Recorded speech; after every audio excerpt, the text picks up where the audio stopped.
Arctic Monkeys 505. This is a video guitar lesson showing you how to play a really awesome video that I watched by a dude that goes by the H string, letter H. And he put this thing out called 505 Arctic Monkeys guitar cover. Well, one of my students and friends, Tina, she saw it and showed me it, and we're both like, yeah, that's so awesome, you know? So if you play it behind the regular track, the Arctic Monkeys regular 505 song, there's a lot of synthesizer. But this guitar, there is guitar in the song, but it's so buried underneath everything you can't really hear it. I like how this dude did it, you know, the 8-string. He brought the guitar out in the front of the song, which I like because I'm a guitar player, so I'm totally guilty of that. I always want the guitar up front. So this is my take on showing you how to play what he did, since it's so awesome. All right, it's basically 2 chords going back and forth the whole time. Now the full chord, I'm just going to show you in a few positions. Here in the open position, down here you can do a D minor this way. Okay, and then your E minor is you just slide it up a whole step, or if you want to say you skip 1 fret, and then you just strum just those same strings. And that's your E minor, and you can go back and forth, even in the beginning when it's just the synthesizers and the keyboards doing it. If you want to add a guitar then, that's fine, it sounds really good, you can play along. I love to put the song on and make my own up to it. I put the real song on and did this to it, then I put his cover on and did this to it. You get the point. Then put this one on and you do yours to it, right? It's awesome. Now watch. Rather than playing them there, I like this version. It's a little easier for the newbie's hands. 5th fret, 6th fret, 7th fret. Strings 1, 2, and 3 right in a row, okay? So watch. And if you notice, I'm playing through a Boss Katana amp, and I have a little bit of tremolo on there. Wah, wah, wah, wah, to reproduce the sound of the album, okay? And then from that D minor, I move it up a whole step, so skip a fret. The entire beginning of the song is going to do this, well, for quite a while. And then after a little while, the chords, the verse, or the words come in, and he's talking. Now, only hit the strings that you're fretting, okay? You don't want to hit these open strings. They're not... When you're on the D, you can hit the open D string. But then when you go move to the E, you don't want to hit the open D string, okay? That's not on the chord. So only strum the first 3 strings, or the highest in pitch sounding 3 strings, okay? Now, for those that know this chord inversion, it comes from the A minor chord down here. All right, you can do the D minor right here, and then E minor here. The D minor, 5 and 7 frets. E minor, 7 and 9 frets. That's where I get this version from, okay? From this full version of the A minor chord version, but this is the D chord in the A minor chord shape. We're just using these bottom strings right here for it, all right?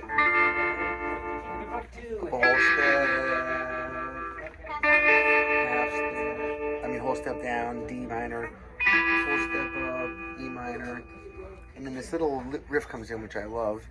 12th fret, 10th fret.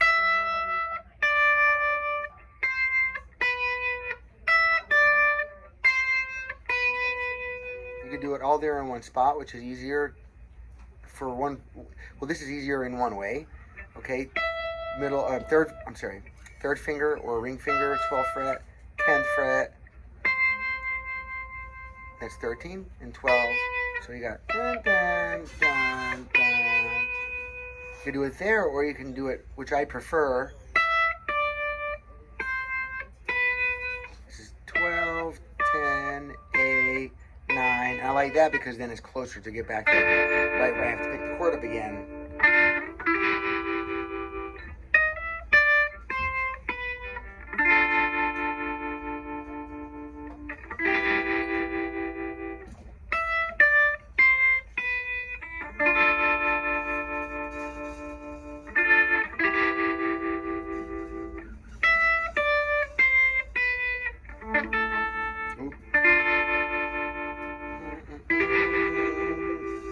Now, faintly in the background, the guy who did this cover, he must have used a looper in the background I hear.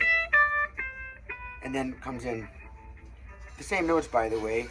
E, D, C, B. You can do them there. We can do them on the B string, by the way. 17, 15, 13, 12. Same riff he does now, but an octave lower. He's doing his 14th fret of the D string. And the riff is...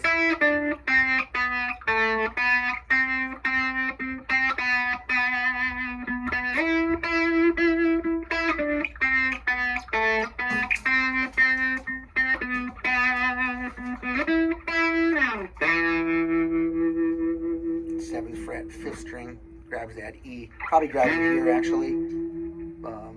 But I like heading down that way since we're going to be going that way to play the other chords in the song again. Here.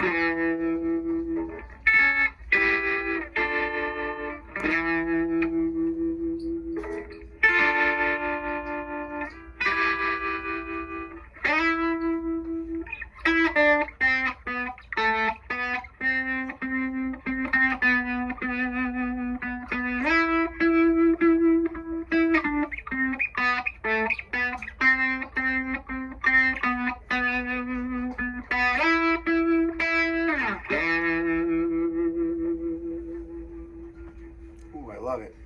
That's good stuff.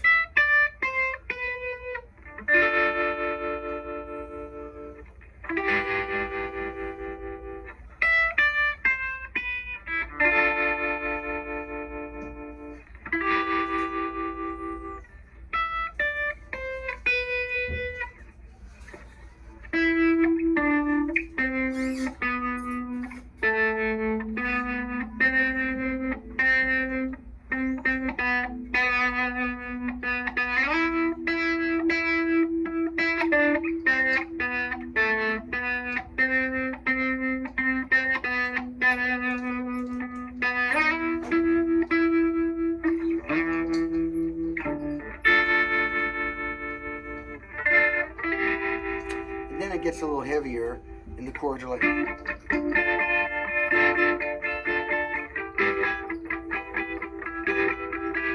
These are the full chords.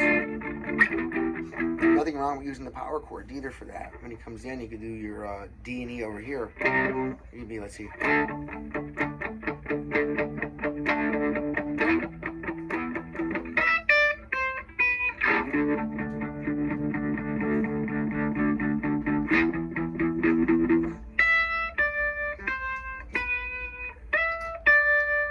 So if you're going to stay here, you know, it might be easier to stay. This right here for the power chords, dun, dun, dun, dun. Your D is right above it. But these aren't minor. When you're doing the power chord, they're not minor or major, which is why I don't prefer to use them for this. Oh, here's another D minor. You can just push these three on your 10th fret. 1st string, 2nd string, 3rd string. Just bar that right across your 10th fret. And those 3 strings, that's a baby D minor chord as well. It's a little higher in pitch, but it's still the same notes and the same chord. So there's your D, 10th fret, up a whole step, which is 2 half steps. Remember, each fret is a half step. To your 12th, and there's an E minor, so you can do the whole song that way if you can't get this yet. So as a prerequisite to this, we can even back up 1 step and make it easier.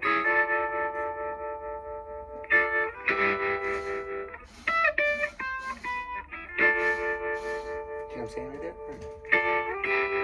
And then, ooh. I said it's easier and then I messed it up.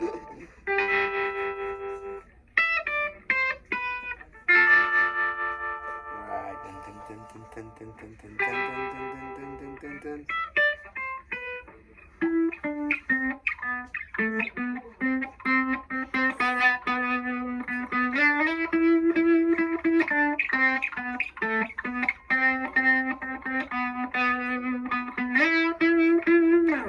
Alright, I think that's pretty cool. You know how to support the channel if you'd like to. So do that if you didn't yet. Subscribe and like and share. Appreciate you. Thank you very much, Wayne Sorbelli. Rock on.